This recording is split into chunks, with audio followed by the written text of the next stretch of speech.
Əsəb, stres, gərginlik, yuxusuzluq, yağlı qidalar, eyni zamanda kimyəvi qəbul olunmuş dərmanlar, yəni antidepressantlar. Bunlar hamısı qan qatılığı yaradır və eyni zamanda müəyyən müddətdən sonra qan damar divarlarında tıxanıqlıq, kirəsləşmə yaradır ki, bu da kişilərdə cinsi orqana qan axınının fəaliyyətinin pozulmasına, yəni sərtləşmə probleminə gətirib çıxara bilən bir haldır.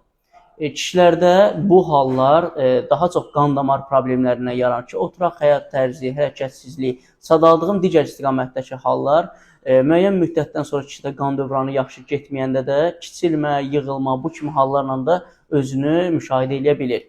Belə hallarda ilk öncə problemin yaranma səbəbi bilinməlidir və ona uyğun qan damar tıxanıqlığı aradan qalxmalıdır. Qan damarlar təmizlənməlidir və enerji, qan dövranı fəaliyyəti yaxşılaşdığı halda enerji də bədəndə qalxır ki, enerji, əhval-ruhiyyə də yüksəlir ki, bu da cinsi həyata, cinsi istəyə, həvəsə, potensiyaya çox möhtəşəm təsir göstərir.